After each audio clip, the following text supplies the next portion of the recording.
Nós vamos falar agora do programa de revitalização física e mental em 13 semanas. Então, eu sugiro que a igreja adopte o programa e nas próximas 13 semanas comece a implementar com aquele grupo de interessados. Eu cheguei aqui no dia 13 de abril e já temos aí algumas igrejas já implementando o programa de revitalização. Durante essas 13 semanas, nós vamos fazer 3 coisas, que é a base do processo de revitalização física e mental. Número 1. Qual é o número 1? Quantos se lembram? Quantos se lembram? Retirar o quê? Retirar o abuso, remover o agressor. Número 2. Fornecer ao organismo aquela matéria-prima de primeira que ele necessita para reconstruir-se. E número 4, e número 3, dar os estímulos naturais, porque algumas vezes somente mudar a alimentação não ajuda muito, não é? Ajuda, mas a pessoa às vezes está com problemas com certos problemas de saúde já, então ela precisa de alguns estímulos para poder ajudar o organismo nesse processo de recuperação da saúde. Então, durante essas 13 semanas, em algum ponto dessas semanas, está bem delineado aí no livro, se forem seguir o livro podem seguir, normalmente as tarefas estão colocadas de maneira em que a execução de uma vai favorecer a execução da outra. Então, durante essas 13 semanas, em algum ponto, o grupo deve dedicar-se a treinar a mastigar bem os alimentos. Pelo menos 30 minutos para um prato de refeição. A mastigação desempenha uma função fundamental, tanto no controle do estresse, da ansiedade, no controle de peso e também no processo digestivo. É impossível ter uma boa saúde se não se tem uma boa digestão. É impossível, não é difícil, é impossível. E a boa digestão vai depender de alguns fatores. E aqui vai um resumão. Vai depender da quantidade dos alimentos. Quanto maior a quantidade, pior é o processo digestivo. Vai depender da frequência com que se alimenta. Quão frequentemente, ou seja, quanto menor o intervalo entre as refeições, pior vai ser o processo digestivo, como nós vimos hoje à tarde. Vai depender também, hoje à tarde não, ontem à tarde, vai depender também da qualidade dos alimentos. Melhor qualidade, melhor processo digestivo. Vai depender também da própria combinação desses alimentos. Alimentos combinados corretamente, melhor processo digestivo. Vai depender da quantidade de água e vai depender da quantidade e variedade em cada refeição. Quanto menos variedade na mesma refeição, melhor é o processo digestivo. Vamos ver rapidamente a questão da mastigação. Por que 30 minutos? É o seguinte, nós temos no cérebro o centro chamado Centro da Saciedade. É um departamento que tem lá. Você chega lá, olha na porta assim, está escrito Centro da Saciedade. O que esse centro faz? Bom, ele começa a receber aqueles estímulos do sabor do alimento que você está ingerindo e chega um momento que ele enjoa. Aí ele manda um e-mail e fala, eu não quero mais, pode parar. Você simplesmente afasta o prato. Entretanto, desde o momento que você coloca o primeiro bocado de alimento à boca, até se desencadear esse reflexo da saciedade, transcorre de 25 a 30 minutos. O que isso significa? Significa que se você comer 2 pratos de refeição em 15 minutos, você está cheio, abarrotado, empazinado, mas você não está o quê? Satisfeito. 1 ou 2 horas depois você vai querer voltar a comer. Então essa é a razão pela qual ajuda no controle de peso. Que você comer um prato de comida em 30 minutos, com certeza você não vai comer o segundo prato. Certeza absoluta. Porque à medida que você vai mastigando e que aquele sabor fica massageando as papilas gustativas, aquela mensagem vai sendo mandada ao cérebro, chega um momento que você simplesmente afasta o prato. Ok? Então, esse é o primeiro elemento que se tem que incluir para aumentar o espaço entre as refeições. Tem pessoas que falam, doutor Silmar, eu não consigo ficar 5 horas sem comer. Não consegue, porque come rápido e come que não deve. Então, o mais importante é essa mastigação. A mastigação também tem um efeito tranquilizador no sistema nervoso central. Você já viu uma vaca comendo? Dá até inveja, na verdade, com que tranquilidade come aquela vaca, né? Mastiga, mastiga, e para lá e para cá. É interessante que quando você chega perto dela, quando você tirou a tranquilidade dela, o que ela faz? Ela para de mastigar. Sabe por quê? Porque seu instinto diz o seguinte, enquanto você estiver agitado, não deve comer. E seres humanos, quanto mais agitados, mais estressados, mais estão mastigando. E aí vem devido a um fator, que o processo de mastigar corretamente é um processo tranquilizador. Você vai começar com certa dificuldade, mas à medida que você vai começando a mastigar, vai se tranquilizando. Por quê? Já na década de 20, uma companhia descobriu que mastigar tranquiliza. E aí criou-se uma companhia chamada Adams, que produz o quê? Todo mundo sabe na ponta da língua, né? Chiclete Adams. Então, já na Segunda Guerra Mundial, por exemplo, de lá para cá, já faz parte dos expedicionários americanos que vão para a guerra, dos soldados, o chiclete, porque o mastigar ele tranquiliza. Então, ninguém come chiclete porque é delicioso, não é verdade? Aquele docezinho dura um período, mas por que a pessoa continua mastigando? Porque ajuda a aliviar a tensão. Então, a mastigação correta, o que ocorre? Ela alivia a tensão, por quê? Porque nossas glândulas que produzem enzimas digestivas estão ricas em vitaminas do complexo B, inclusive a B12, que são reguladoras do sistema nervoso central. E tem pessoas que estão estressadas porque não mastigam e não mastigam porque estão estressadas. Então entra num ciclo vicioso. Então é necessário começar a romper com esse ciclo. A questão do chiclete é aquele problema. A pessoa mastiga, o estômago esperando alguma coisa e ao longo prazo vai, sem dúvida alguma, dar algum problema na saúde. Então a mastigação correta, em algum ponto dessas 13 semanas, todo mundo vai trabalhar na mastigação.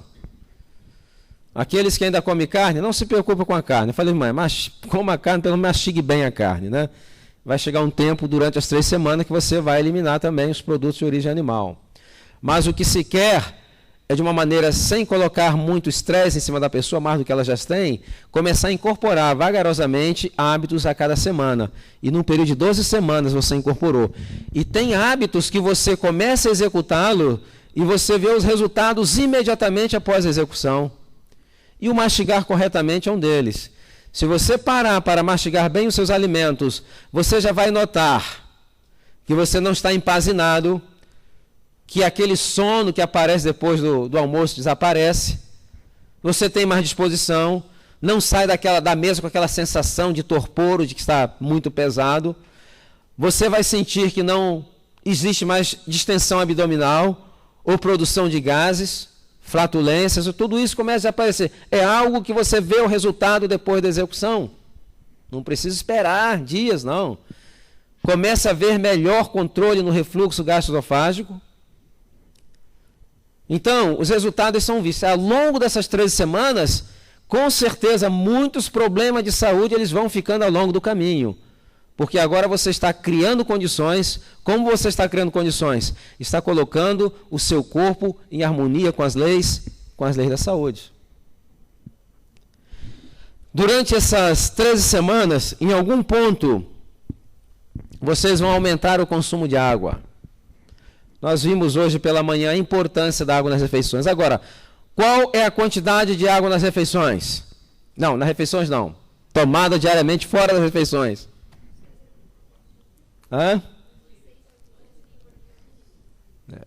Vai depender do peso, da altura, da temperatura, da atividade, tudo isso. Mas existe uma maneira. Todas as vezes que você for ao banheiro urinar, você tem que olhar o quê? A cor da urina. Urina mais concentrada é porque você está com déficit de água.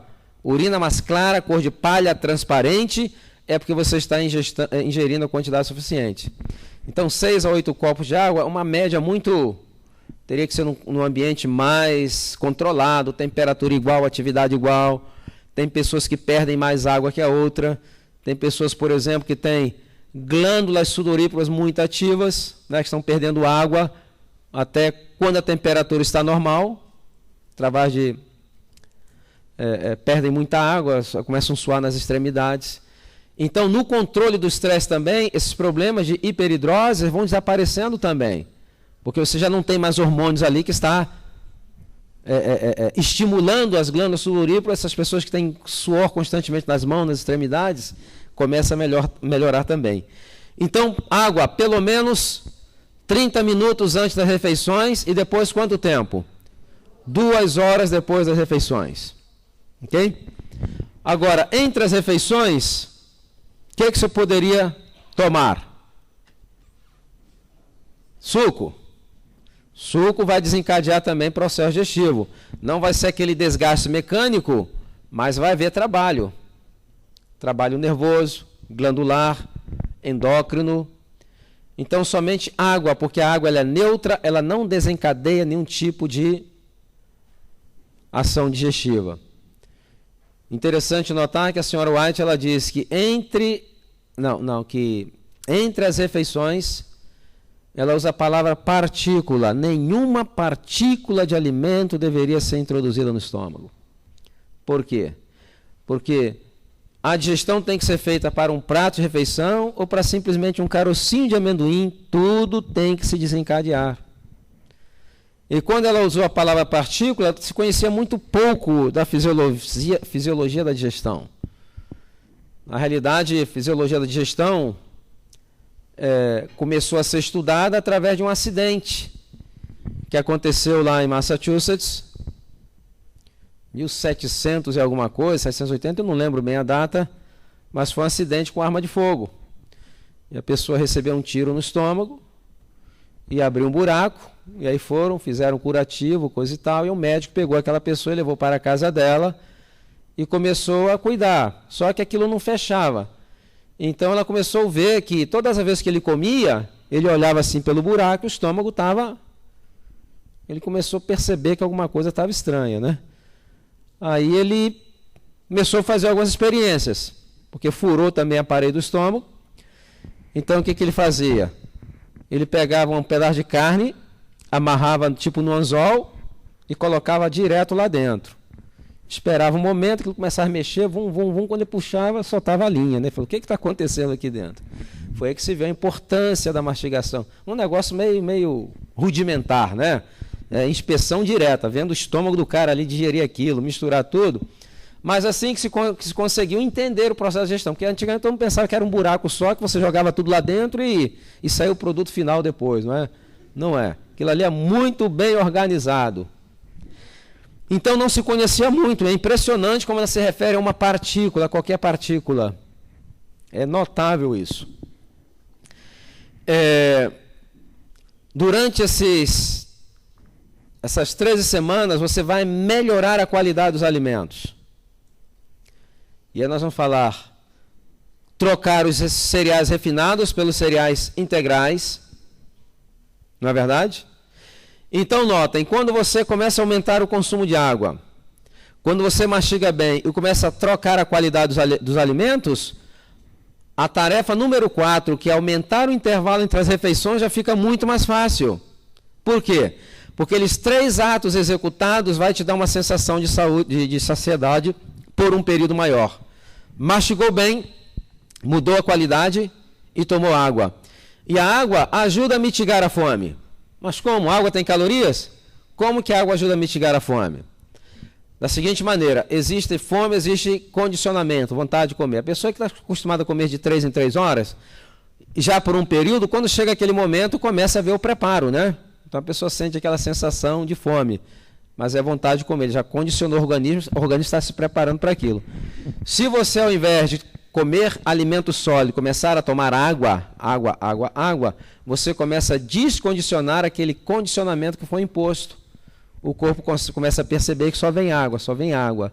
E aí você vai destreinando daquela 3 em 3 horas. E a sensação de saciedade vai ser por um período muito maior. Então, a execução das tarefas estão numa maneira que uma vai sempre ajudar e facilitar a executar a outra tarefa. Em algum ponto durante essas 13 semanas, vocês vão ter que eliminar completamente o consumo de açúcar refinados e substituir de maneira moderada por aqueles 3 elementos que eu mencionei. Quem é medalha de ouro? Medalha de prata? Medalha de bronze? Então vocês vão escolher de acordo, ok? Agora, tem pessoas que estão completamente dependentes do açúcar, né? Na questão do açúcar, já em 1890, por aí apareceu um senhor lá em Atlanta, na Geórgia, e ele criou uma bebida onde ele colocou duas substâncias que produzem dependência e criou uma das maiores corporações do mundo, que é quem? A Coca-Cola. Na época era Coca e açúcar, hoje é açúcar e cafeína. Então, tem gente que olha para uma máquina de Coca-Cola e já começa a babar, né? Estão completamente condicionados. Então é necessário vencer essa escravidão, porque o efeito sobre a saúde é o efeito devastador. E não é somente a questão da Coca-Cola, não. É todas as bebidas tipo cola sempre tem um efeito negativo na nossa saúde. Muito negativo. Então, aumentar o consumo de água. Evitar trocar o açúcar refinado por açúcar integral, não é? Pelo mel, melado e o açúcar mascavo. Ok? Durante algum período desses 40 dias, qual é o horário de naná? Está todo mundo na horizontal. Mais tardar estourando 22h30, né?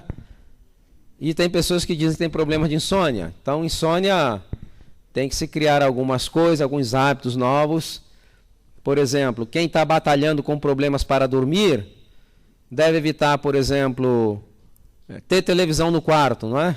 Sem televisão no quarto, você quer dormir como? O quarto foi feito para dormir, não é para ver televisão. Outra coisa, ver o jornal, não é?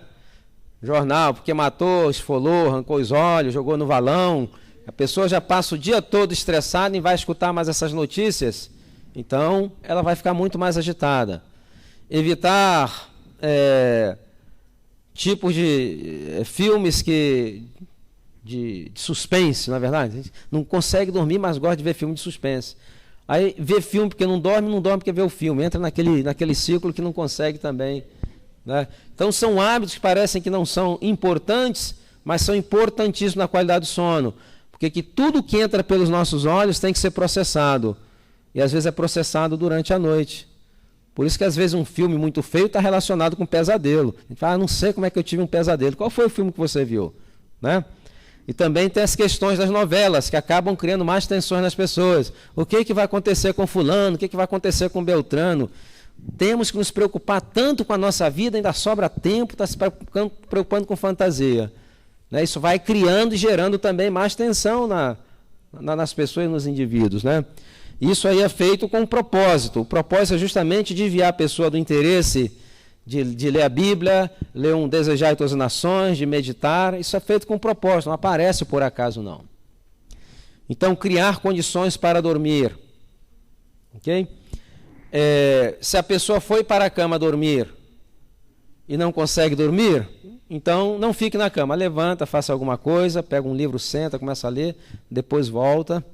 E aí já tem outras implicações de pessoas que tomam algum tipo de medicamento, coisa e tal, que já está fora, né? Então, estamos falando daqueles que não conseguem dormir. Outro problema com relação a dormir é que muitas pessoas vivem sobre tensão diária, né? Tensão diária. Então, como funciona a questão da tensão? Ok? Então vamos aqui ver. Por exemplo, vamos supor que eu esteja andando numa rua muito perigosa. Tem que ser lá em São Paulo, no Rio, porque aqui não tem, né? Então, de repente, eu estou andando às 10 horas da noite ou você está andando, de repente você escuta passos atrás de você. E quando você volta, você vê que vem uma pessoa com uma faca na sua direção. Quando seus olhos fotografou aquele perigo iminente, imediatamente as suas glândulas suprarrenais liberam na corrente sanguínea uma das drogas mais poderosas conhecida pelo ser humano, que se chama adrenalina. Naquele momento você está drogado, legalmente drogado, porque você está pronto para duas coisas: fugir ou lutar. Então, quando aquela droga chega ao seu organismo, ela tem um impacto fisiológico muito grande. Primeiro, existe sequestro de sangue de lugares que menos precisam para o coração e para os músculos. Por isso que a pessoa fica pálida, na verdade ficou pálido, porque o sangue é sequestrado da periferia e vai para a musculatura. A frequência cardíaca aumenta para bombear sangue com mais velocidade.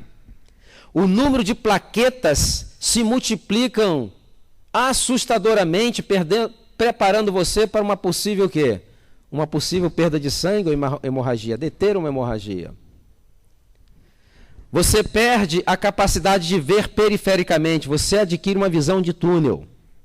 Isso se dá muito em soldados em combate, né? Eles perdem a visão periférica porque existe a dilatação das pupilas. E aí você está preparado para fugir ou lutar. Vamos supor que vocês sejam tão valentes como eu e deseja fugir. Então você começa a correr e ali, mesmo que você nunca tenha praticado nenhum esporte na sua vida, você vai ganhar medalha de ouro, porque a velocidade, obstáculos, fichinha. Você só tem um alvo: fugir daquele perigo iminente. Aí você chega em casa, abre a porta da casa, o coração parece que vai sair pela boca. Quando você percebe que não tem mais perigo, o que acontece? Aí o corpo começa a produzir endorfina e reciclar adrenalina. Então, a adrenalina, ela nos dessensibiliza. A endorfina nos sensibiliza. Se naquele trajeto você cortou o pé ou teve algum tipo de ferida, é agora que você vai começar a sentir. Porque antes você estava o quê? Você estava sob efeito de uma droga. Então aqui houve uma coisa interessante. Houve uma ameaça de perigo, houve uma resposta física e depois voltou à normalidade.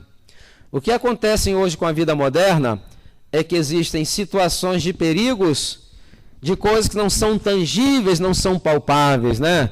Pode ser um problema de relacionamento, pode ser um problema com os filhos que estão tendo problema na escola, pode ser um problema com o vizinho, pode ser um problema no trabalho. Então não existe um inimigo que você possa lutar contra ele. Se teu filho está com um problema com um professor na escola, você vai bater no professor? Não tem como, não é verdade? Então você vai acumulando tensão. Se você tem problema com o chefe lá no seu trabalho, você vai bater no chefe? Pior, vai perder o trabalho. Então essas tensões vão se acumulando onde não existe uma resposta física. E a pessoa está constantemente com seu nível de cortisol o quê? Elevado. Está sempre em alerta. Isso vai afetar o sono, vai afetar todas as esferas da sua vida. Então, a única maneira que nós poderíamos fazer de dar uma resposta a essa situação de tensão física seria fazendo o quê? Uma atividade física. Então, quando você faz um programa de caminhar à noite bem acelerado, ou você dá umas trotadas, você faz alguma coisa que demanda força física, o corpo ele imagina que aquilo é a resposta para a tensão que você teve durante o dia. E aí ele começa a reciclar a adrenalina, começa a produzir endorfina. E aí você vai ter uma noite de sono melhor. Então essa resposta física tem que estar presente. Senão você nunca mais vai voltar à normalidade. Vai haver sempre níveis altos de adrenalina e, consequentemente, de cortisol. E o problema do cortisol é que ele estimula o acúmulo de gordura justamente na região do abdômen, né? Você diminui o cortisol, você começa a perder, então, a gordura abdominal. Então, dormir na hora correta. Algum ponto dessas 13 semanas, você vai eliminar as bebidas estimulantes, Quais são as bebidas estimulantes?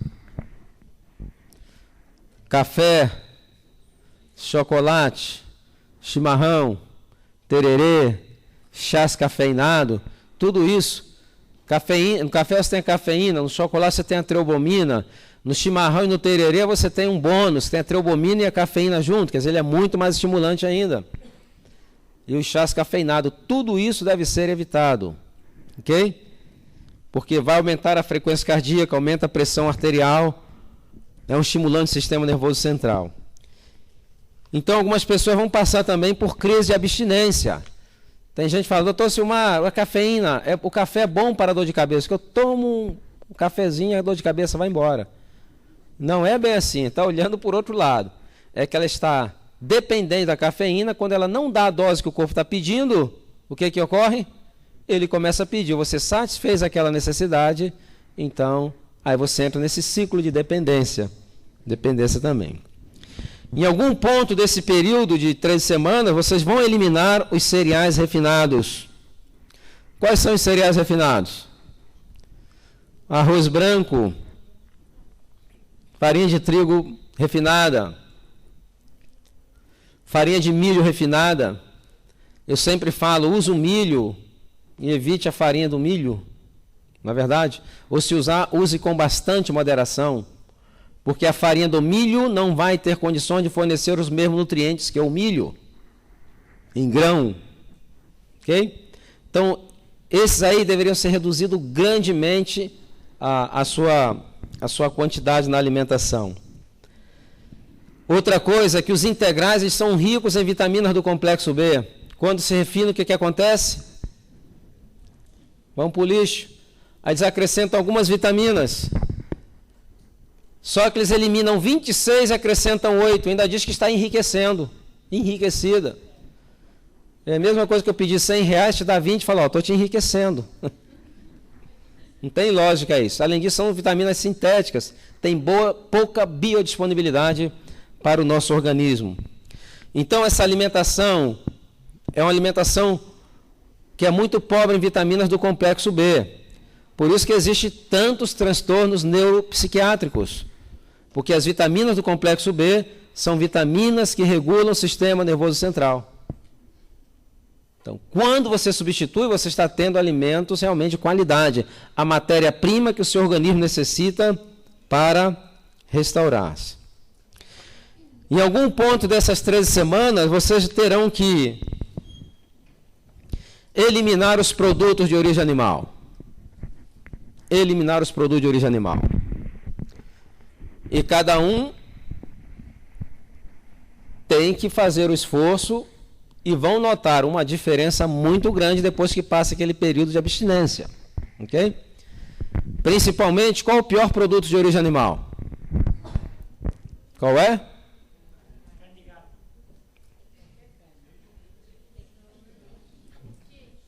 O queijo. Esse é o pior produto. Esse é o pior. Interessante que a senhora White, quando fala sobre carnes, quando fala sobre leite, ela menciona até algumas situações em que poderia haver o consumo baseado na necessidade. Entretanto, com relação ao queijo, ela é enfática. O que ela diz? Não deveria ser introduzido no estômago. O queijo é um alimento em estado de putrefação. Por isso que aparecem muitas alergias, problemas. E às vezes eu estou no aeroporto, tem alguém do meu lado assim, fungando, aquele nariz vermelhão, né? Eu falei assim, comedor de queijo, né? Ele fala, mas como é que você sabe? Como é que eu sei? Está lá na cara, aquele nariz vermelho, fungando, aquela rinite crônica. Então, rinites, alergias, tudo isso tem os seus fundamentos na utilização do queijo. Muitos problemas poderão melhorar e a quantidade de produtos que tem queijo é incrível. Às vezes, nas minhas viagens, chego no aeroporto, vou buscar alguma coisa para comer. Simplesmente não tem. Tudo tem queijo. Tudo tem queijo. Não é verdade? Então, nós estamos na contramão do mundo. Na contramão do mundo. O leite já tem um problema da muco, ajuda a produção de muco. E nós já falamos de produto de origem animal hoje pela manhã. Durante esse período, aqueles que têm um trabalho sedentário têm que começar um programa de atividade física para compensar esse trabalho sedentário. Combinação dos alimentos. Vamos ver algumas combinações bem rápidas. Frutas se evita comer com o quê? Verduras. Verduras e frutas não combinam. Sabiam que não combinam? Por que não combinam? Aí que está o problema, né? Por quê? É porque as frutas têm um trânsito muito rápido pelo estômago. As verduras, ela tem um trânsito mais lento. Então, se você come as duas juntas, o piloro vai estar o quê? Fechado, e só vai abrir depois que tiver feito ali a digestão. Ok? Então, ela vai fermentar, porque ela permanecer ali naquele ambiente muito tempo, ela fermenta. Então, aí você fala, quando que eu vou comer frutas? Pela manhã, no desjejum, de preferência, frutas doces com cereais é um alimento por excelência. É o melhor alimento que tem para o cérebro, diz o Profecia. E hoje nós sabemos pelo conteúdo de minerais e também de vitaminas do complexo B. Ok? Você pode comer também no almoço, não comendo a salada. Você pode comer uma salada de frutas doces com seu almoço. Sabia disso? Tranquilo. Agora, se você for comer a salada, você pode comer uma fruta 30 minutos antes do almoço. E aí seu almoço vai durar quanto tempo? 1 hora. Porque 30 minutos, uma fruta como uma pera, bem mastigadinha, o trânsito dela é bem rápido. E às vezes é até bom que você vai comer menos, que traz logo uma sensação de saciedade. Ok? Outro aspecto da combinação, deve-se evitar frutas ácidas com frutas doces. Então, quando se faz uma salada de fruta, é uma verdadeira salada, né? Abacaxi com mamão, laranja com pera. Então, você pode fazer uma salada de frutas ácidas e fazer uma salada de frutas doces e consumi-las em tempos separados. É interessante que a profecia fala o seguinte, que a combinação dos alimentos deveria ser recebida como sabedoria de Deus. Ela fala isso. Por exemplo, na natureza nós observamos, existem pássaros que no dia que eles comem semente não comem minhocas, porque eles sabem que não combina. E nós, com essa faculdade superior, fazemos uma verdadeira Babilônia dietética, misturamos tudo, colocamos tudo junto. Então nós temos uma mente superior. Então Deus espera mais a gente usar essa mente superior. Então evitar, por exemplo, frutas ácidas com amido, combina? Vamos supor, abacaxi com pão. Combina? Um bolo de milho com laranja, combina? Hã? Tem gente que come um bolo de milho e ainda toma um suco de laranja, né? E eu sempre digo que o suco de laranja, o bolo de milho é o explosivo e o suco de laranja é o detonador. Vai produzir gases, explosões, não é? Produz gases, fermentam. Agora, com suco de fruta doce, uma broa de milho combina? Combina perfeitamente. Todas as frutas doces combinam perfeitamente com qualquer tipo de cereais. Também com os feculentos. Deveria-se evitar também, eu já mencionei, há muita variedade na mesma refeição. A variedade ela pode vir durante a semana, pode vir durante o dia. E não precisa ficar naquela paranoia. Bom, aqui está a minha opção proteica, de carboidratos. Às vezes faz muitas variedades, dificulta mais ainda o processo digestivo. Então, a variedade ela pode vir com o tempo. Existem nutrientes que nós precisamos dele em menor quantidade, principalmente os minerais. Então, basicamente, as regras da combinação é essa. Ainda existe outro aspecto interessante sobre combinação. Se você gosta de um alimento, você gosta do sabor, mas toda vez que você come você não se sente bem, o que você deve fazer? Deixa de lado. Porque existe uma peculiaridade orgânica que aquele alimento pode ser bom, mas você não lidar com ele, seu organismo não lidar com ele. Eu sempre falo isso para mim com relação ao pepino. Eu gosto de pepino, não posso comer pepino. Eu sempre digo que pepino é bom para a memória, que eu como ele 3 dias depois eu estou lembrando que eu comi o pepino. Então, se você não gosta, existe uma grande variedade, deixa de lado. Ellen White escreveu, feijão para mim é um veneno. Não é verdade? Muita gente no Brasil começaram até a dizer que feijão era um veneno. Estava fazendo para ela. Ela não se dava com feijão. E tem pessoas que não se dão também com feijão. Então temos que observar essas peculiaridades individuais. Se não lhe fez bem, deixa. Agora tem pessoa que fala, doutor Simar, toda vez que eu como banana d'água, me dá uma indigestão, sinto arroz. Você mastigou bem? Mastiguei, coisa e tal. Estava bem madurinha? Estava bem madurinha. Então acabou toda vez, já não coma mais. É porque seu organismo rejeita. É uma peculiaridade orgânica. Não tem que insistir. Então, são 12 hábitos aproximadamente que vocês vão incorporar um a cada semana durante esse período de 13 semanas. Atividade física. Outra coisa. Começar a ter o hábito de acrescentar os alimentos crus às refeições, né? Para evitar o quê? Leucocitose digestiva. O que é leucocitose digestiva? É uma reação alérgica àquilo que o corpo não reconhece. Então, infelizmente, nosso corpo não reconhece alimentos que estão somente cozidos. Por quê? Porque eles estão desnaturados, perderam vitaminas, enzimas. Quando você acrescenta junto alimentos crus, então você nunca vai ter essa leucocitose digestiva. E você não vai estar colocando diariamente essa carga sobre o seu sistema imunológico, como se estivesse preparando para atacar alguma coisa estranha. Então, alimentos crus devem fazer parte da refeição juntamente com os alimentos cozidos. Hoje, grande parte da população, às vezes, não come nenhum tipo de alimento cru, somente alimentos cozidos. E para acrescentar os crus, quais seriam as melhores opções? Saladas e frutas, não é verdade? Folhas, principalmente. Ali existem elementos que nós necessitamos dele. Ao preparar a refeição, trabalhar em cima das cores. Eu já mencionei isso aqui, não mencionei ontem? Em cima das cores.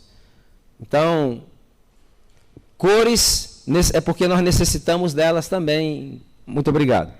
Em pequenas quantidades. As verdes em maior quantidade, outras cores em menor quantidade. É o que se apresenta em abundância na natureza. Okay? São importantíssimos.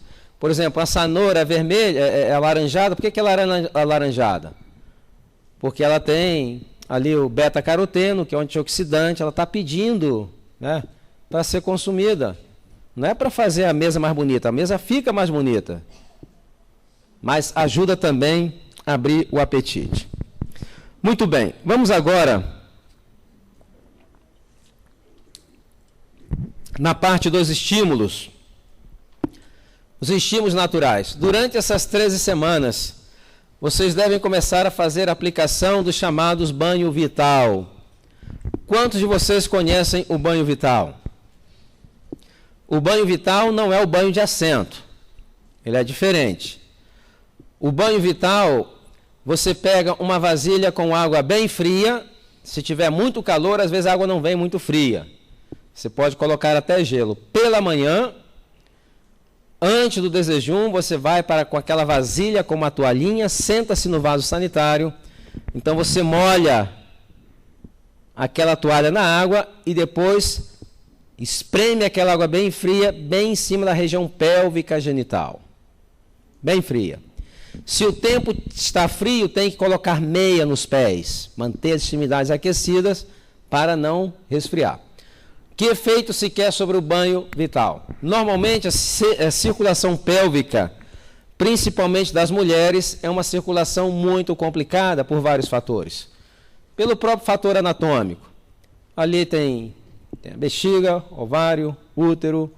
Então, a circulação em si já é uma circulação muito complicada. Aliado a alguns hábitos modernos, se complica muito mais ainda. E um desses hábitos é a utilização de sapatos altos. Nós temos o nosso centro de gravidade. Quando você coloca um sapato alto, o que ocorre? O sapato ele te tira do seu centro de gravidade. Você subir num sapato alto, se não fosse mecanismo de compensação, a pessoa cairia. Entretanto, o corpo começa a mandar coordenada para a musculação para recuperar aquele centro que foi perdido.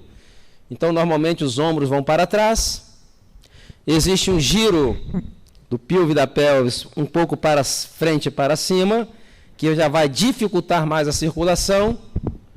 Então, eu creio que sapatos altos, uma ocasião especial, tudo bem, mas tem pessoas que estão aí 8, 9 horas por dia em cima daquele negócio, certamente vão ter problemas. Não tem como não ter.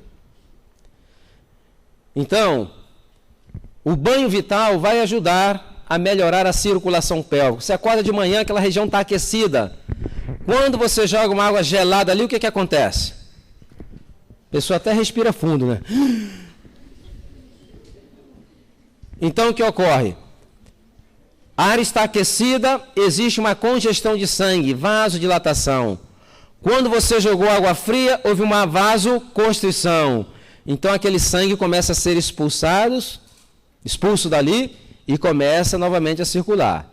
Então, você molhou, espremeu, constrição. Quando você vai molhar novamente, nesse intervalo que você vai molhar, já houve uma vasodilatação. Quando você joga novamente água fria, vasoconstrição.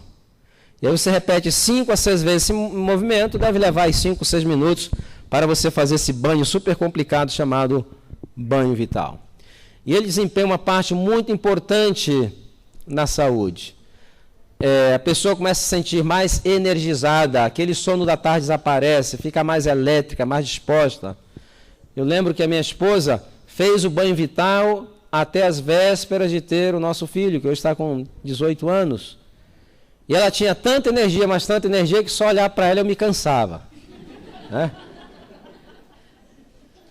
Porque deixa realmente a pessoa... É um tônico, já ouviu falar em tônicos? É tonificante. Porque você estimulou a circulação da região, e não só da região. Quando existe êxtase de sangue na região, todo o restante está complicado. Então, quando você estimula alguma região onde existe êxtase, você vai melhorar a circulação de todo o seu sistema. Meninas que estão começando a entrar na puberdade, já deveria fazer aplicações para evitar o quê? Menstruação com muita dor, cólicas horríveis, ok? Para evitar futuramente cistos, fibromas, infecções constantes, endometrioses, TPM, que dizem que é treinada para matar, não é verdade? Todos esses problemas, se utilizasse esses mecanismos de compensação, poderiam, em sua grande maioria, ser evitados na fase adulta. Essas coisas nós temos que entender. As enfermidades não aparecem por acaso. Eu fiquei doente. A maioria das enfermidades, primeiro nós mesmos preparamos o caminho. Elas não vêm por acaso. A grande maioria das enfermidades somos nós que preparamos o caminho. E esse caminho é preparado através de quê? Através dos nossos hábitos. Não tem para onde escapar. Então, quando você coloca seu corpo em harmonia com as leis de saúde, você está gerenciando. Você vai ter muito menos risco de ter uma enfermidade. E o risco será menor de ter uma enfermidade grave. O risco sempre vai existir. Você gerencia de um risco muito alto para um risco insignificante. Ok? Complicado o banho vital? Não. Quantos minutos? 5 minutos. Então, água fria, molha, espreme bem em cima da pelvis na região genital. Repete isso 5 ou 6 vezes. Quantas vezes você pode fazer? Pode fazer todos os dias durante as 13 semanas. Não tem problema nenhum. Só existe uma observação. Durante o período menstrual, então, se interrompe. Por quê? Porque existe uma lei da hidroterapia que diz que água fria faz o sangue voltar às regiões superiores. E o que você não quer durante esse período é que o sangue volte à região superior. Então se interrompe e depois recomeça novamente. Sim. É, por isso que é a primeira coisa que você vai fazer pela manhã. Né? Falei, de manhã. Levantou, primeira coisa que você faz, o que é? Seu culto, né? Faz uma oração e já corre depois para o banheiro. Para poder fazer as aplicações. E o banho normal depois eu posso tomar? Não tem problema nenhum. Não tem problema nenhum. Tá certo? Homens também têm que fazer. Não são só mulheres, não. Homens também. Inclusive, uma das causas maiores de infertilidade masculina, sabe o que é? Pasmem. Calça muito apertada. Por incrível que pareça. Mas por que calça apertada pode levar à infertilidade masculina? Se dá o seguinte, o espermatozoide são os animaizinhos cheios de 9 horas. São cheios de nhenhenhê. Ele tem que ter uma temperatura ideal, senão ele fica meio sem noção. Ele só se alimenta de frutose. Por isso que nós temos, os homens têm, o chamado saco escrotal, e ali estão os testículos, existem os músculos elevadores. Então, quando a temperatura está muito quente, imediatamente eles começam a baixar aquele elevador. E o que acontece com o saco escrotal? Eles vão para longe do corpo, ele não quer pegar muito calor do corpo, porque a temperatura ali tem que ser ideal para melhorar a ventilação. O tempo esfriou, o que acontece? Eles começam a puxar o saco escrotal para cima para manter ele mais pertinho do corpo, porque ele precisa agora ganhar calor. Então, por quê? Porque se ele pega muito calor, ele fica sem noção. Por exemplo, agora vocês imaginam no verão, no Rio de Janeiro, lá 40 graus na sombra, aquele pessoal usando aquelas roupas, parecem roupas de cantores de música sertaneja, aquele negócio bem apertado, a fricção que provoca. No momento que ele sai, não sabe nem para onde vai. O GPS está cheio de problemas, a motilidade não é a mesma, às vezes afeta até a morfologia. E aí, quando existe um problema de fertilidade, que um casal está tentando engravidar, o que o homem faz? Você precisa fazer um exame, não é verdade? Então, nunca na realidade ele fala, mas grande problema de fertilidade também é do homem. Então, os dois deveriam tomar essa... Eu tenho encontrado alguns casos que, por incrível que pareça, o problema era a calça apertada mesmo, né? Então, ao contrário da crença popular, o homem, para ser fértil, tem que ser calça frouxa, né? Não pode ser calça apertada, não. Então, isso aí também vai ajudar a compensar esses problemas, de certa maneira. Banho vital, então, essa vai ser a primeira aplicação. Você pode fazer quanto tempo? Pode fazer durante as 13 semanas e depois fazer 2 vezes por semana, como quem escova o dente. Você não escova o dente todo dia? Então, adquira um hábito, vai ser muito importante. Mulheres que estão sempre com cistites crônica, que tomam medicamentos, antibióticos, aquelas coisas todas, nunca conseguem solucionar isso. Quando começa a fazer o banho vital. Tem algumas que 2 ou 3 dias começa a aparecer corrimento. Ela fala, esse negócio está me fazendo mal, acaba parando. E, na realidade, está agudizando um processo crônico que já está lá. Então, continue. Os resultados serão muito bons. Bom, saindo do banho vital, vocês vão fazer durante essas 13 semanas, pode fazer 1 ou 2 vezes por semana, o chamado lavagem de sangue. Como que se faz a lavagem de sangue? A lavagem de sangue nada mais é do que uma sauna utilizando os recursos da natureza, ou obtendo uma variação da água com a luz do sol para se obter um efeito hemodinâmico no nosso corpo. Então, a pessoa se deita em um lugar que bata sol, tem que ser um horário em que o sol não esteja muito quente e nem tão pouco frio. E como varia de acordo com o fuso horário, coisa e tal, vocês têm que saber qual horário aqui. Então, ela se deita com a parte anterior voltada para cima, em cima de uma toalha. Se não houver um lugar que faça sombra, ela pode colocar uma sombrinha e manter a cabeça debaixo da sombra. A cabeça não pega nem muito calor e nem muito frio. Essa é outra regra. Então, na medida que ela está tomando aquele banho de sol, que a luz começa a incidir sobre a pele, à medida que vai aumentando a temperatura da pele, existe uma vasodilatação da microvasculatura periférica. Então, quando existe essa vasodilatação, aquele sangue que está congestionado mais para dentro dos órgãos internos, eles começam a vir para a periferia. Quando ele vem, o que ele vem trazendo? Ele traz oxigênio, nutrientes, células de defesa, e o que mais que ele traz? Toxinas para serem eliminados. E aí, quando houve aquela vasodilatação, que o corpo está quentinho, vem uma outra pessoa com água bem fria, o que faz? Esborrifa a água fria. Quando aquela água fria bate naquele lugar quentinho, vai ouvir uma vasoconstrição. Então, sangue novamente. Aí você deixa que o calor vai novamente evaporar aquela água, vai ver uma vasodilatação, e você repete isso 5 vezes na parte anterior, né? Depois vira a pessoa para o outro lado, como se fosse um galeto para adorar o lado posterior, e aí você repete na parte posterior. Ok? É muito difícil? É um banho de sol. Pode ser feito no mar? Não, porque a água do mar ela tem um efeito de desidratar as células, porque ela começa a retirar a água pela presença do sal. Então tem que ser água doce. No Rio de Janeiro a gente vê muito isso. Passeando lá caminhando no Flamengo, Copacabana, e passa aquele pessoal ali fazendo, da minha idade mais ou menos, até que fisicamente estão bem, mas você olha para a cara assim, parece um maracujá, né? Porque aquela exposição ao sol constante, aquela água do mar, aquilo ali vai detonando realmente a pele. É difícil? Isso é melhor do que uma sauna. Por quê? Porque na sauna você não tem como deixar a cabeça do lado de fora. Você tem que entrar com ela. E aqui você deixa a cabeça protegida. O outro problema da sauna é que quando entra 3, 4 pessoas na sauna, elas estão eliminando toxina e estão trocando ali. Ó. Fica com a minha que eu fico com a sua. Um está respirando a toxina do outro, né? Então, nisso aqui você está num espaço aberto, existe ventilação, apenas proteger a cabeça é tudo que você precisa fazer.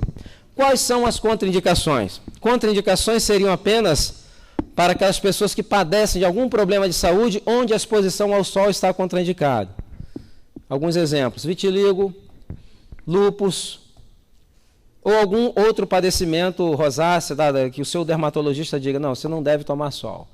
Para uma pessoa que não tem problemas, é tomar um banho de sol. É tudo isso que você precisa fazer. Quantas vezes por semana? 2, 3 vezes por semana, não existe contraindicação nenhuma. Se você depois quiser continuar fazendo, vai ser muito bom. Okay? Então, essa é a lavagem de sangue. A pele é o maior órgão de excreção do corpo humano. E a maioria da pele das pessoas estão inativas. Não estão trabalhando naquele potencial que deveria. Ok? Não está trabalhando com aquele potencial que deveria. Então, isso vai estimular o maior órgão de excreção do corpo humano, que é a pele. Tem gente que está com a pele tão inativa, que basta anunciar que está vindo uma gripe, que já está todo mundo espirrando, né? Que vai vir uma onda de frio. Porque a pele demora a se adaptar a variações bruscas de temperatura. E essas atividades vão ajudar a pele a ser mais reativa. Vai prevenir também gripes, resfriados desnecessários, uma série de coisas. Ok? Bom, existe também o banho alternado. Eu fazia isso quando eu morei em Nova York. Lá a temperatura muito, muito baixa durante o inverno. Tinha vezes que estava lá o quê? 15, 20 graus abaixo de zero, né? Eu trabalhava na rua, tinha que sair. E o que eu fazia? Acordava pela manhã, ia para o banheiro, tomava um banho bem quente. Aí depois, quando sentia que meu corpo estava quente, eu pegava e deixava cair uma água bem fria do jeito que vinha. E bem rápido. E não dava nem para sentir, porque a pele estava tão quente que nós mesmo quase não sentimos. Mas o corpo sente. Então, quando o tempo está frio, você toma um banho quente, você está perdendo calor para o ambiente. Ele está irradiando de você. Se você toma um banho quente, depois toma uma ducha bem fria, O que ocorre com os vasos? Os vasos se fecham e você vai reter o quê? Quando você sair, você está retendo o calor. Foi assim que eu passei em Nova York, 8 anos naquele frio sem dar um espirro, né? Tornando a minha pele mais reativa às variações bruscas de temperatura. Então, tomou um banho frio, pega uma toalha e faz fricções, depois coloca a sua roupa, você está pronto. Pronto para sair, pode ser o pior frio que esteja. Se você tomar um banho quente, sair no frio, quanto mais você coloca agasalho, parece que mais frio você tem. Porque você está irradiando, perdendo a temperatura. E a ideia é conservar a temperatura. Tem também banhos alternados dos pés. Quantos conhecem os banhos alternados dos pés? Dor de cabeça, aquela enxaqueca que aparece, o que se faz? Chama-se o pé dilúvio. Então coloca um balde de água fria, um balde de água quente. Coloca as pernas até a altura da panturrilha com água bem quente.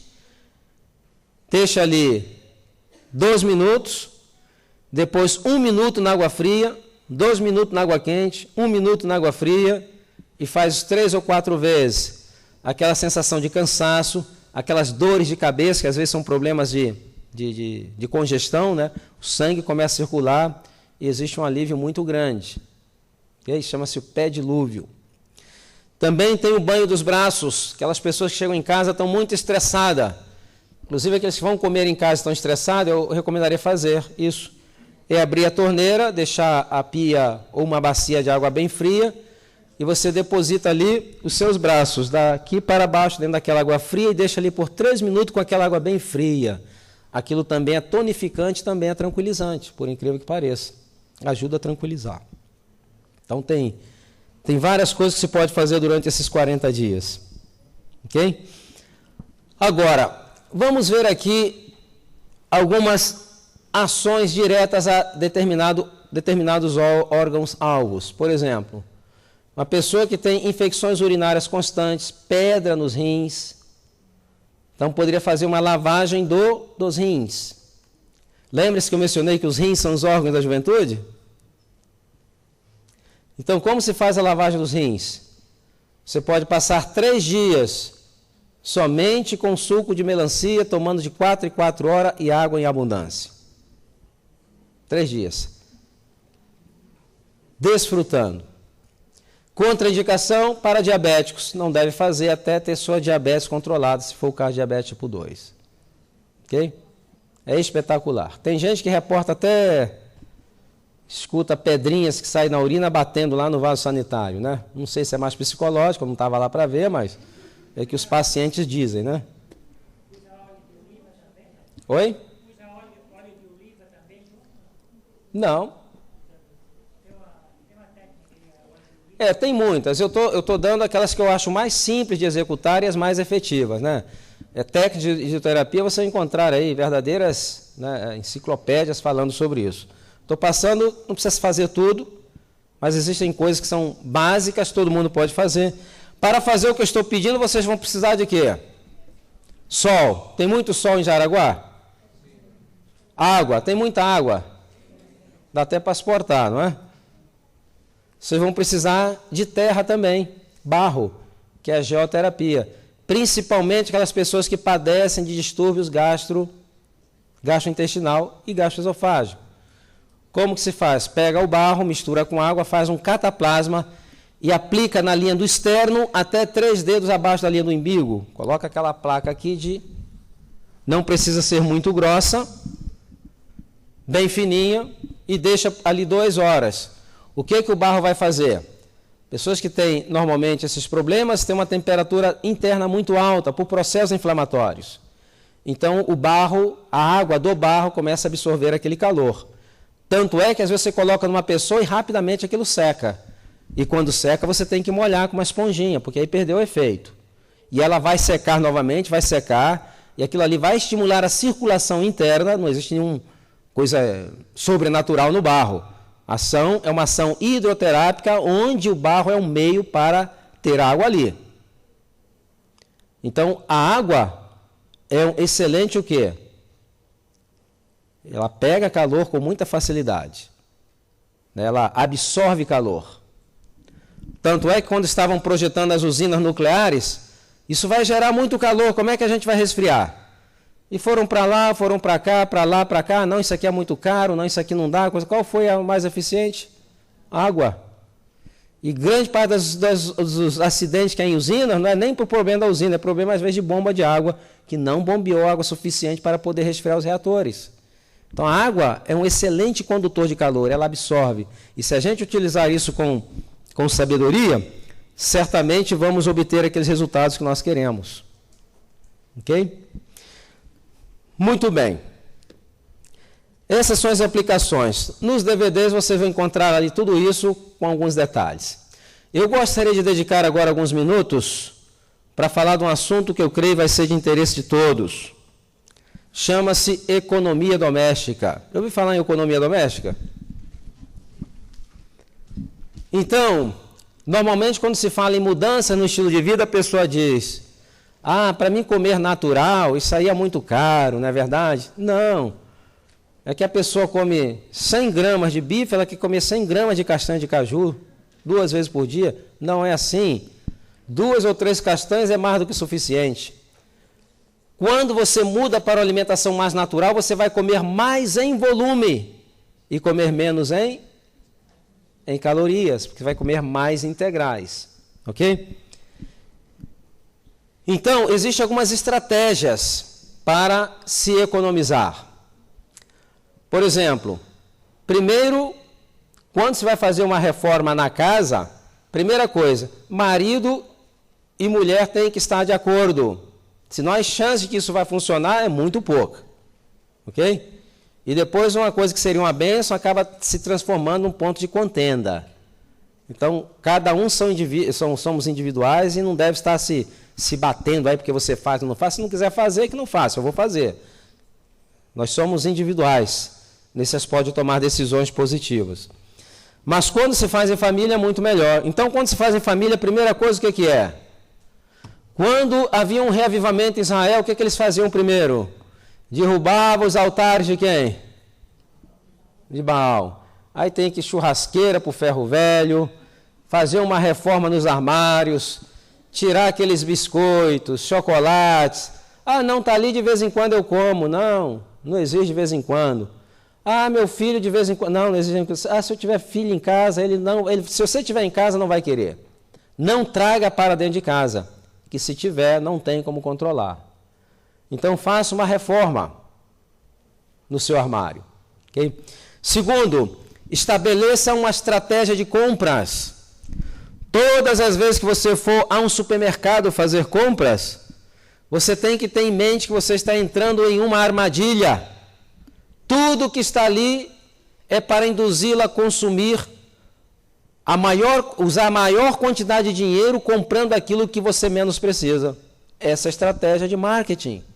Então, quando você entra num supermercado, nada que está ali está por acaso. Nem a música que toca por acaso. Assim é a mesma coisa num shopping center, né?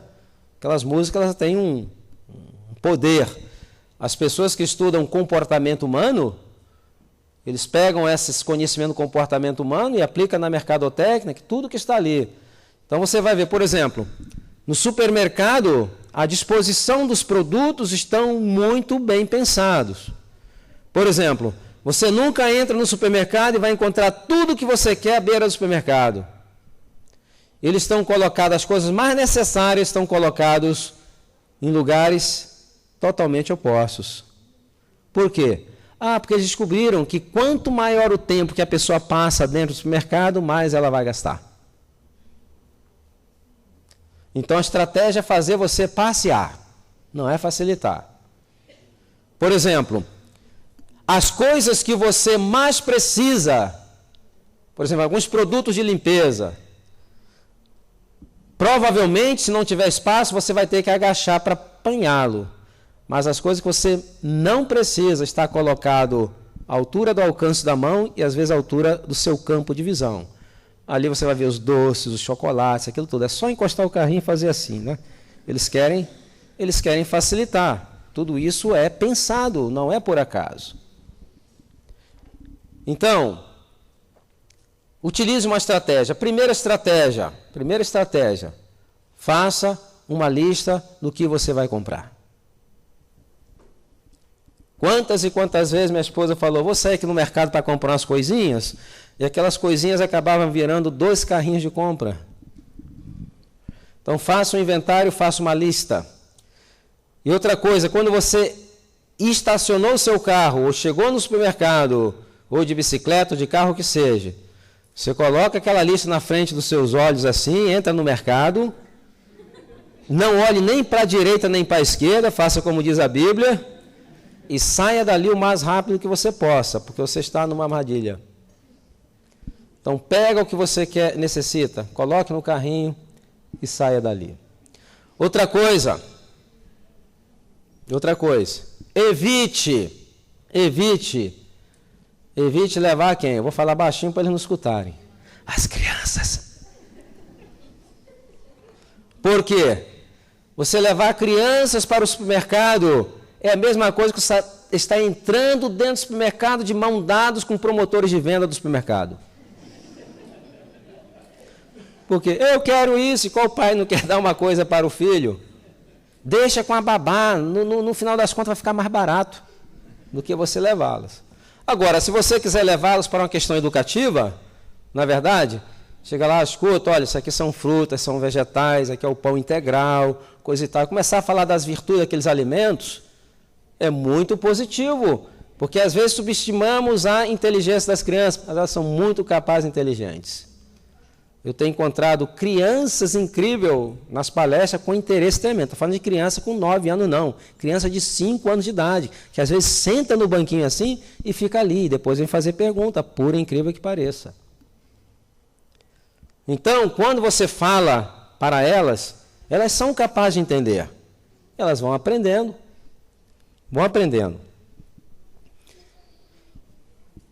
Então, essa estratégia é uma estratégia muito boa. Você pode economizar até 40% no seu orçamento de compras se você utilizar essa estratégia.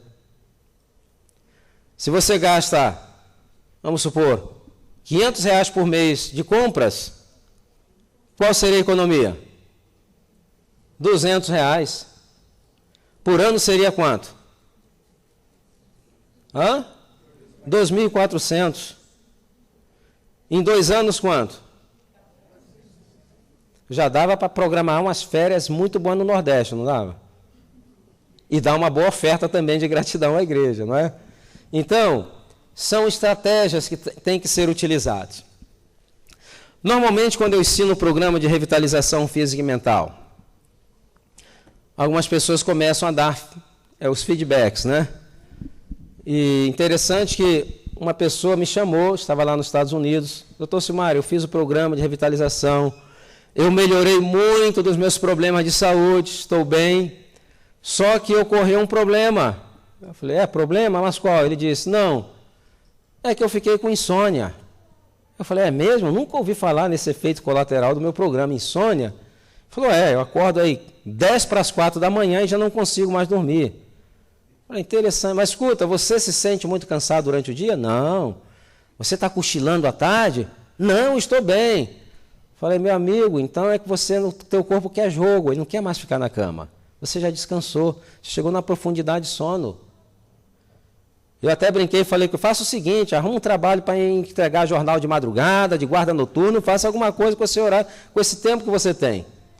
As pessoas reclamam que não tem tempo, e quando aparece tempo, elas não sabem o que fazer com esse tempo. Então, é um efeito colateral desejado, acordar cedo, com disposição para enfrentar um dia. Então, se ele dorme cedo, não janta pela noite, tem uma noite de sono profunda, 4 horas da manhã, o corpo já quer sair da cama. Então, obedeça. O tempo de sono é irrelevante. Tem pessoas que falam, tem que dormir 8, 9 horas. Não. Tem pessoas que dormem 10 horas, estão na cama, mas não dormem. Fica naquele sono superficial, nunca consegue chegar a uma profundidade. O que vai determinar é a profundidade do sono, não é o tempo. Aquele inventor americano Thomas Alva Edison, né? 9 horas da manhã estava na cama, já 9 horas da noite na cama, e 1:30 da manhã já estava lá no laboratório dele, trabalhando, trabalhava o dia todo. Porque ele dormia realmente aquele sono reparador. Então não é o número de horas, é o quê? A profundidade do sono. É isso que nós temos que ter em mente. Algumas pessoas ficam 12 horas na cama e quando acorda parece tão pior do que quando foram dormir. Porque é aquele sono que não chega a uma profundidade. Tá certo? Muito bem. Alguma pergunta sobre o programa desse lado aqui? Nenhuma? Sim. Exatamente, esse faltou. Você vai consumir muito mais. Quando você está com fome, nossa capacidade de decidir está afetada. Minha filha de 3 anos fez a gente parar de beber Coca-Cola. Ah, então, estou falando. Amém? Quanto tempo do banho vital ou quantas vezes? Antes e pós, não tem problema nenhum. Tá certo? Desse lado aqui, alguma pergunta? Sim. Bom, eu tenho um sério problema em relação à parte semanal, né, de segunda a sexta, porque eu trabalho o primeiro turno. E o meu período de almoço é o tempo que você sugeriu para consumo do alimento.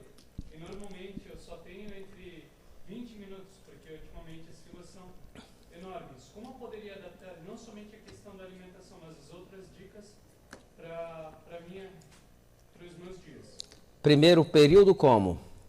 Eu acordo 3 horas da manhã, às 5 e trabalho até 2h18. Meu almoço é 9h40 da manhã. Meu café da manhã é às 3h30. Não, mas não importa. Não tem que ter um horário. Você não precisa tomar o seu jejum às 7 da manhã, às 8 da manhã. O que tem que ter é um horário que seja o mesmo sempre, o intervalo igual. Deu para entender? Se você se adaptou a comer, porque essa questão de horário, né, existem questões que são culturais. Por exemplo, essa questão de temos que comer como um rei pela manhã, como é que diz mesmo? Pelo um príncipe, não, isso são coisas culturais. Pessoas que comem 2 vezes por dia estão perfeitamente bem. Quando você olha até lá no Antigo Testamento, ali não existe lugar que mencione terceira refeição. São 2 refeições, da manhã e da tarde.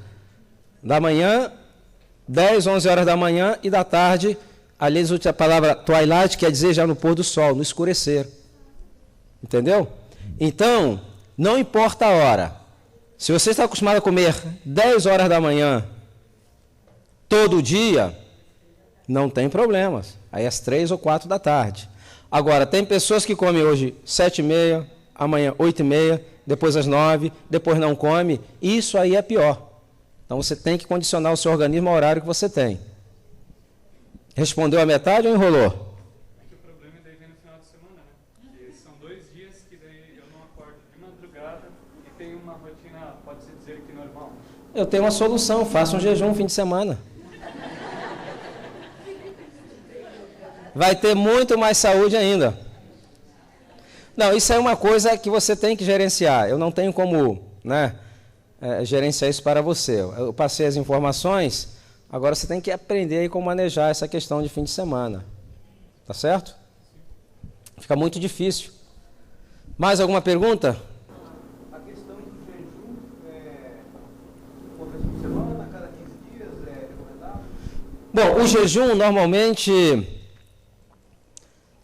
é muito bom para tratar várias enfermidades. Entretanto, eu não recomendo muito o jejum que não seja uma clínica, porque as pessoas estão comendo muitas calorias vazias, e às vezes começa a entrar em jejum e começa a entrar em hipoglicemia, né? Então, é bom quando se faz numa clínica, pode fazer até 7 dias de jejum, tomando água, coisa e tal. Você pode fazer jejuns curtos e ver como você reage. Então, eu não gosto de recomendar para todo mundo, daqui a pouco vai ter gente desmaiando, coisa e tal, né? Em função disso aí, a pessoa pode viver bem vários dias sem comer. Inclusive, a terapia do jejum é uma das terapias mais eficientes que se tem para enfermidades, principalmente enfermidades graves, como tumores, infecção com HIV, tudo isso. Mas tem que ser sob a supervisão num ambiente controlado. Agora, tem pessoas que passam um dia da semana sem comer, Espírito Profecia menciona, e pode ser positivo. O que eu recomendo é que primeiro você mude a alimentação. Depois que você mudou a alimentação, você tem uma sensação de saciedade, não tem mais essa variação muito brusca de insulina e de glicemia, que pode te levar a uma hipoglicemia em um jejum, aí sim você pode fazer. Tá certo? Mas é muito bom. Ali no meio alguém levantou o braço, assim. A sauna no sol, por exemplo, no local onde eu estou morando no momento, eu não tenho como fazer um deitar no sol. Por quê? Eu não tenho espaço no prédio. É mesmo? Bom, então você vai ter que combinar talvez com a vizinha que tem uma casa, e você combina com ela, leva uma esteira, você faz a aplicação da água fria nela, ela faz em você, tem que arrumar um jeito, né? Então a sauna, aquela cabeça para fora, tem uma esteira, né? É que ela pode ser utilizada. É. Tem que ter cuidado se for de plástico, tem que ser de madeira, né? Porque o plástico sobre temperatura ele também libera gases. Madeira, é aquele banho turco, né? Aquela sauna turca. Aí você entra ali dentro, fecha, né? Fica só com a cabeça lá de fora e com a toalha fria molhada na cabeça. Esse é o ideal. O plástico é meio... porque ele libera também gases quando aumenta a temperatura. Tá certo? Então é melhor falar com a vizinha mesmo. Sim?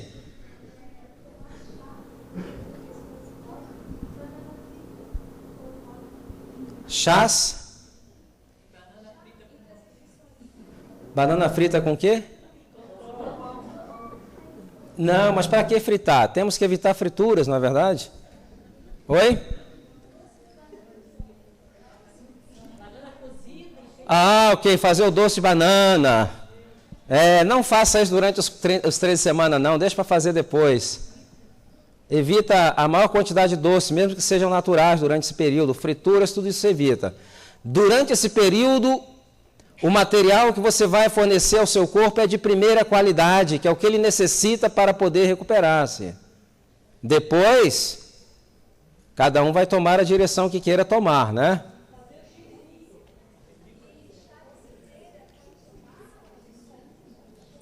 Que horas que você vai tomar o chá?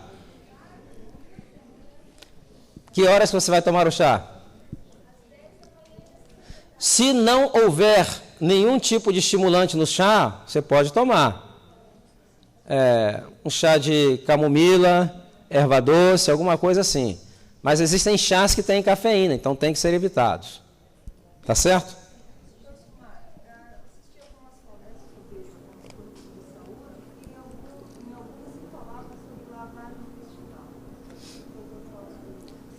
Lavagem intestinal, só que é umas 2 horas para explicar, né? Então, nos DVDs tem lá a parte da lavagem intestinal, e é muito interessante mesmo. O problema é que agora no Brasil proibiram a venda dos kits de enema. Parece que a Anvisa andou proibindo, então em alguns lugares você não consegue. Mas existem lugares onde existe a hidrocolonoterapia, que são clínicas que você vai lá, eles fazem, né? Então isso ainda não proibiram. Tá certo? Você vai encontrar lá nos DVDs. Deu microfonia. Sim.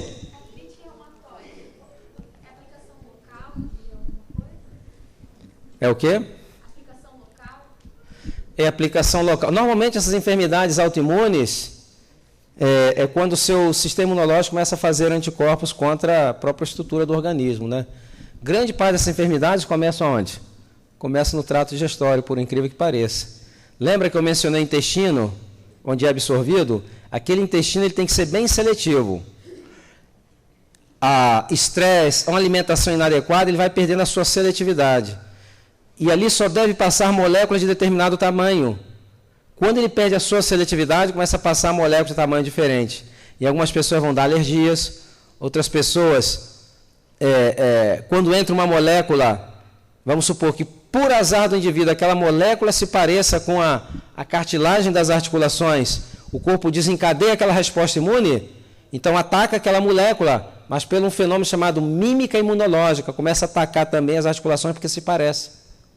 Assim é a artrite reumatoide, assim é lúpus, assim é esclerose múltipla, tudo isso. Então, Quem tem esses problemas deve, mais do que ninguém, fazer um tratamento natural e fazer aplicações. E, se possível, ir por uma clínica e ficar uns 21 dias fazendo um tratamento bem intensivo, para a finalidade é tornar o sistema imunológico imunorregulado novamente. Tá certo? Bom, muito bem. Antes de encerrar, eu gostaria de primeiro dizer que foi um prazer estar aqui com vocês durante esse período. Quero agradecer ao Cleovir e à Luciana pela gentileza e amabilidade com que nos receberam aqui. Também ao nosso pastor ali, Edson. E antes de encerrar, eu gostaria de contar uma história para vocês. Não é a minha história. Minha história está lá no livro. E a história é a seguinte. Uma criança nasceu cega, e quando essa criança chegou à adolescência, ela teve um encontro com Jesus. A Bíblia não diz detalhes como foi esse encontro, mas diz simplesmente que Jesus a viu, e viu que era cega, e lhe fez uma pergunta. Qual pergunta? Queres ver? E ali ele falou, claro que quero ver. Então o texto diz que Jesus cuspiu no chão, fez lodo, conhecemos isso como geoterapia, aplicou nos olhos daquele rapaz e disse para que ele fosse a um tanque que se chama Siloé e lavasse os olhos, hidroterapia. E o texto bíblico diz que ele foi ao tanque, lavou os olhos e imediatamente ele começou a enxergar. Entretanto, quando a notícia da cura daquele jovem de nascença chegou aos ouvidos do Sinédrio, provocou uma verdadeira comoção que chegou a abalar a Suprema Corte da nação. Por quê? Porque eles eram as autoridades teológicas e científicas. Eles não conseguiam entender como uma criança que nasceu cega pudesse enxergar. Aliás, eles acreditavam que um cego de nascença só poderia enxergar se Deus mesmo o houvesse curado. Agora notem o impasse do Sinédrio.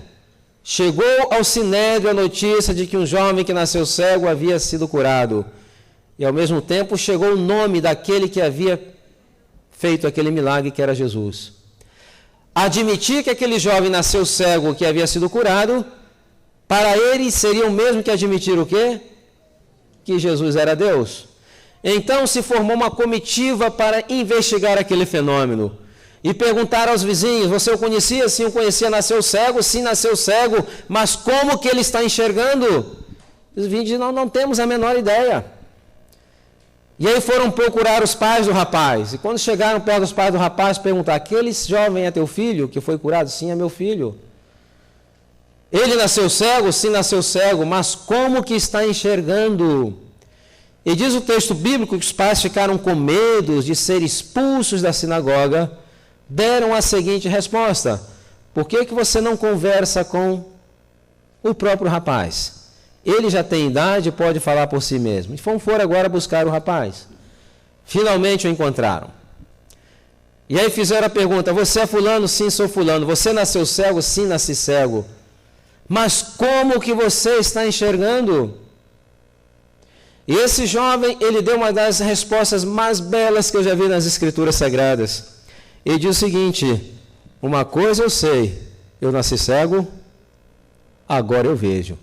Como aconteceu, eu não tenho a menor ideia, mas de uma coisa eu sei, eu nasci cego, mas agora eu vejo. Por que eu estou contando essa história? Porque nós vivemos uma época muito secularizada.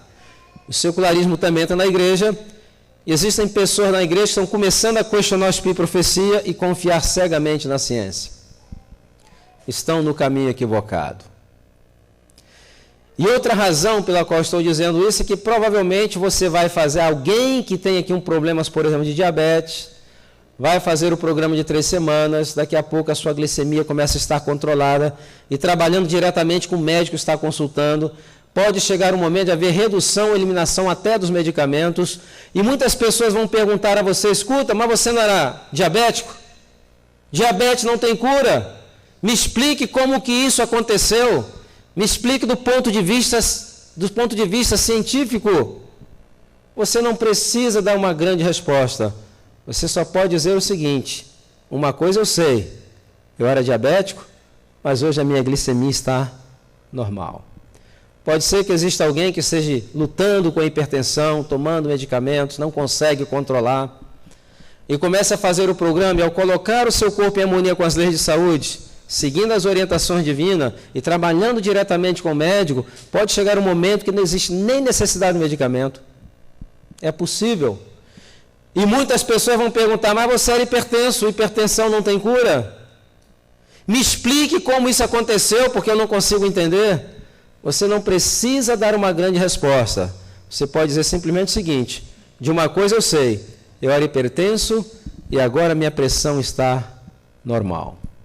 Pode ser que exista alguém que esteja lutando com asma, com bronquite, utilizando aquelas bombinhas, com crises, e comece a fazer o programa seguindo as orientações, com espírito de oração, trabalhando com o médico. A necessidade dessas bombinhas vão se tornando cada vez mais espaçadas. E chega um momento que você não depende mais delas. E muitas pessoas vão perguntar: mas você era asmático, o asma não tem cura? Me explique do ponto de vista dos volumes e capacidades pulmonares como isso aconteceu. Você não precisa dar uma grande resposta. Você só vai dizer o seguinte: uma coisa eu sei, eu era asmático, mas agora estou respirando livremente. Sabe por quê? Porque mesmo para aquelas pessoas que têm um problema de saúde, Deus quer transformá-las em monumentos vivos do poder do seu amor restaurador. Então Deus tem o poder para transformar-se. Lembrem-se quando Jesus foi ressuscitar Lázaro, ele chegou diante do túmulo de Lázaro. E quando ele chegou diante do túmulo de Lázaro, ele ia realizar um dos milagres mais espetaculares relatados nas Escrituras. E quando ele chega diante do túmulo, ele volta aos seus discípulos e faz um estranho pedido: vocês podem remover a pedra? Será que aquele Jesus que ia ressuscitar um morto não tinha ele o poder para remover a pedra? Claro que tinha. Por que ele não fez? Porque dentro do plano de Deus, aquelas coisas que nós podemos fazer, ele não vai fazer por nós. Os discípulos podiam remover a pedra? Podiam. Os discípulos podiam ressuscitar Lázaro? Não. Mas aquela parte que cabia aos discípulos, Deus não passou por cima do seu próprio princípio e gentilmente falou: removam as pedras, por favor. Removam a pedra. Deus está disposto a realizar na nossa vida um milagre tão grande quanto ressuscitar um morto. Mas nós temos que estar dispostos a remover a pedra. E para a sua meditação, qual é a pedra, ou quais são as pedras que estão impedindo que Deus realize na sua vida esse grande milagre? Essa é a oportunidade para começar a removê-las. Que Deus abençoe abundantemente. Quero convidar aqui à frente o Cleovir, juntamente com a Luciana. Uma vez mais quero agradecer da parte deles o convite, a gentileza, o preparo, a comida orgânica deliciosa que desfrutamos lá na casa deles esses 2 dias, e dizer que já estamos indo com saudade, não da comida só, de vocês também, ok? Muito bem. Boa noite a todos. O Distrito São Luís gostaria de parabenizar o pastor pela dedicação, pelo empenho de fazer este evento acontecer. Também a sua esposa Silvana, a Brenda, a Fernanda e a Vanessa, que ajudaram também, todos que de alguma forma colaboraram. Nós queremos agradecer, porque você também fez parte de um sonho que nós tínhamos de trazer o doutor para Jaraguá do Sul. Nós queremos agradecer a você que está aqui, que fez a sua inscrição, que participou e ajudou, fez esse evento acontecer. Se você não estivesse aqui, não teria acontecido.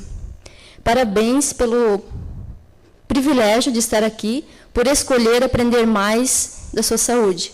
Porque através do doutor, que é um servo de Deus, usado por Deus para nos ensinar, tem mudado a nossa vida e nos curado de muitas enfermidades também. Então, se deu certo para nós, também vai dar para vocês. Nós queremos agradecer muito, estamos muito felizes e também emocionados. Amém. Bom, só uma palavrinha rápida antes do pastor. Todos os lugares que eu vou, sempre me dão um presente muito especial, né?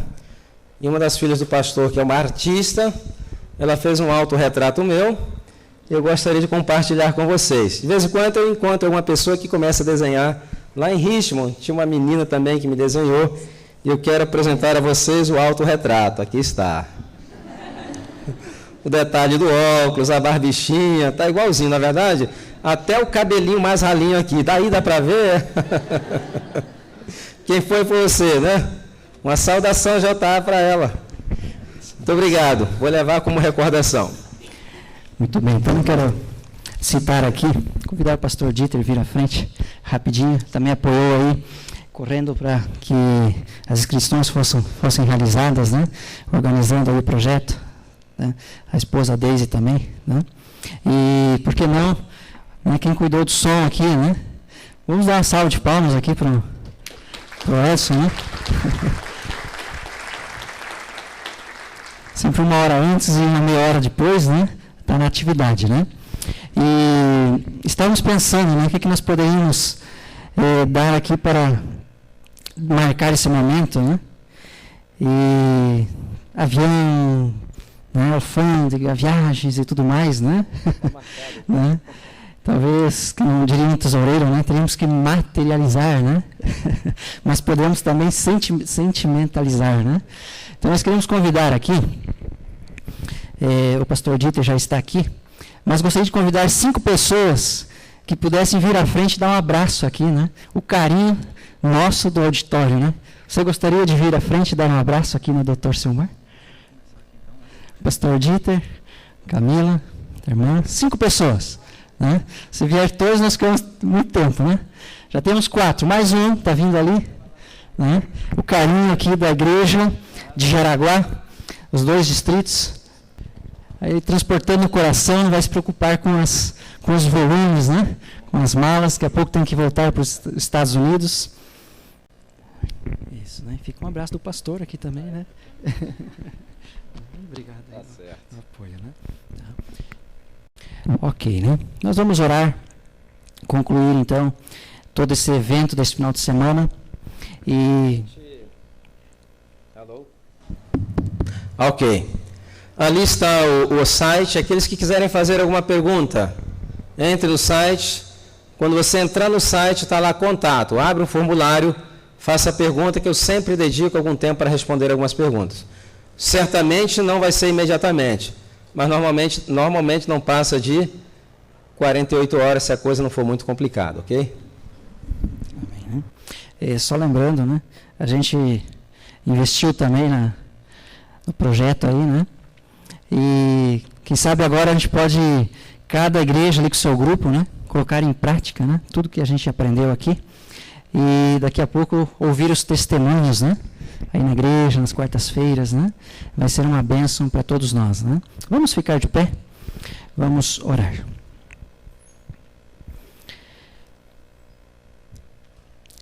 Santo Deus, queremos te louvar, Senhor. Queremos te exaltar. Queremos expressar a nossa gratidão a ti, Senhor. Entendemos a nossa origem, entendemos o processo das leis naturais, a maneira como o Senhor nos criou e como devemos, então, viver, nos comportar para termos as tuas bênçãos, termos uma saúde melhor mesmo neste ambiente de pecado e uma fé mais viva para um preparo mais firme, mais convicto. E assim, quando Cristo voltar, que sabe, todos aqui levantar as mãos ao céu e dizer: este é o Deus Todo-Poderoso que nós esperávamos e agora vamos morar no lar eterno para todos sempre. Santo Deus, abençoa todos que aqui vieram, abençoa os líderes das igrejas, os departamentos de saúde, sua liderança, meus pastores, cada um que se empenha nesta obra, e cada um de nós para que possamos, com desejo firme, convicção, empenho, praticar aquilo que o Senhor está nos ensinando, porque sabemos que o seu amor está sendo estendido para nós, e nós poderemos então sermos abençoados e felizes. Santo Deus, também pedimos a tua bênção, a tua graça, e mais ainda o teu Espírito, o Dr. Silmar, nosso irmão, que continue nesse ministério missionário, levando esse conhecimento para abençoar muitas pessoas e assim fortalecer o teu povo nesse processo de reavivamento e reforma. Santo Deus, te louvamos e o fazemos em nome de Jesus. Amém, Senhor. Obrigado pela presença de todos, pelo carinho de todos. Que Deus abençoe a todos.